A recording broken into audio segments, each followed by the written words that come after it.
welcome back to my channel.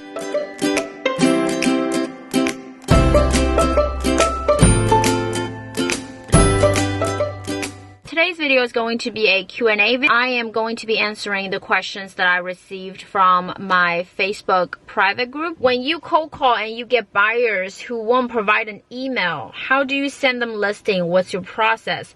Been getting more buyers instead of sellers, and I would like to know your process.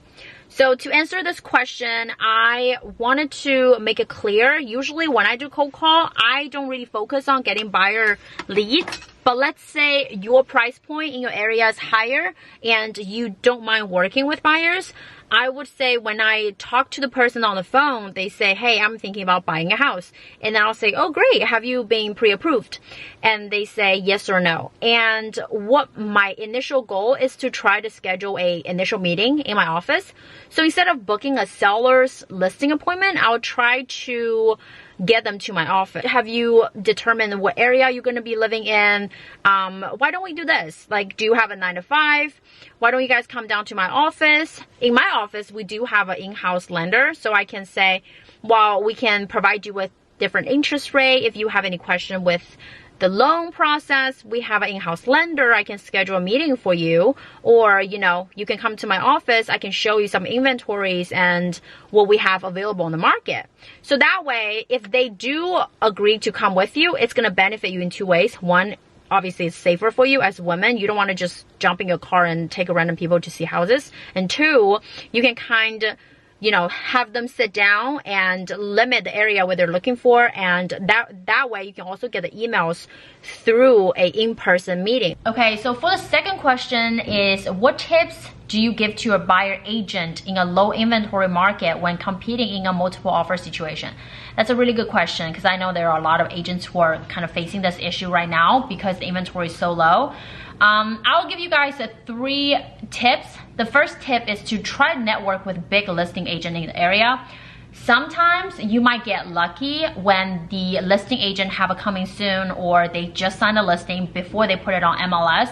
The seller and the listing agent might prefer to kind of sell it off market, so that way they don't have to schedule a photographer, they don't have to let a bunch of people in. So if you have that kind of connection with listing agent and just kind of have them add you to like a buyer agent list, so that way you develop a relationship, that could help you to get off market property. Therefore, you don't put yourself into a situation with multiple offers.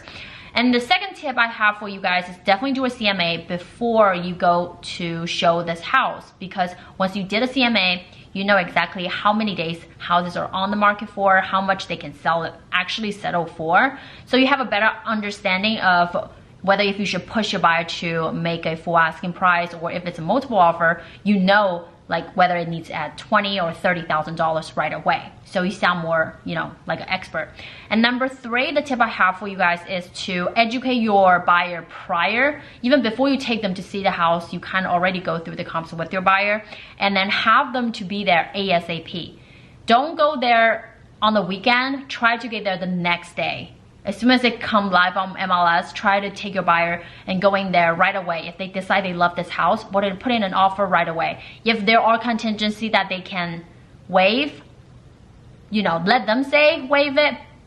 And then also, if they have more money down, obviously the larger deposit is going to help. The larger percentage down as a down payment is going to help to show how strong the offer is. Okay. And let me see. This one is a lot of questions combined.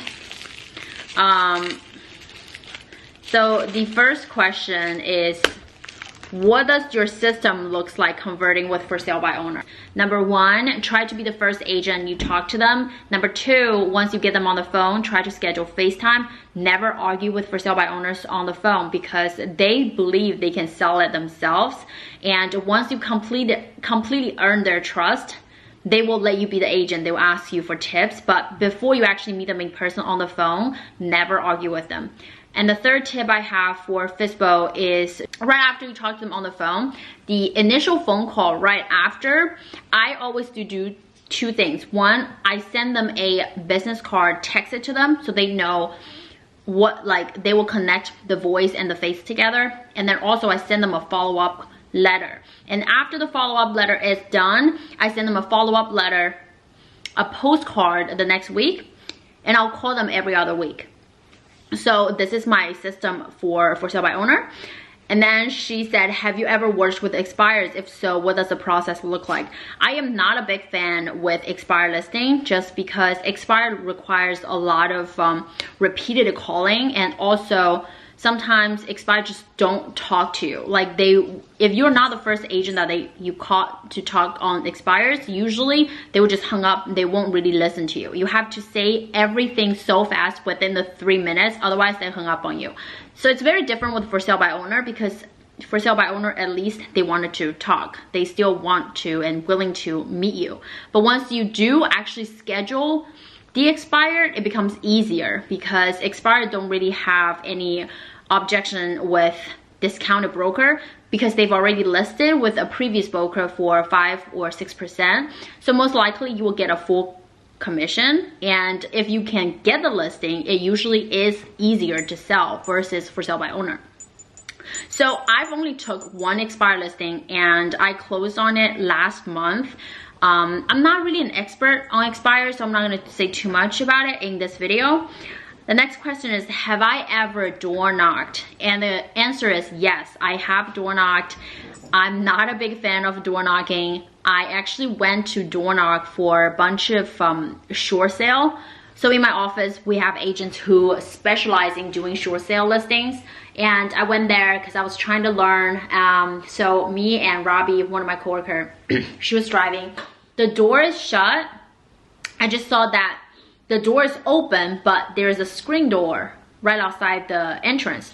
So I knocked on the screen door and I was waiting outside, and all of a sudden there's a big pit bull run at the screen door.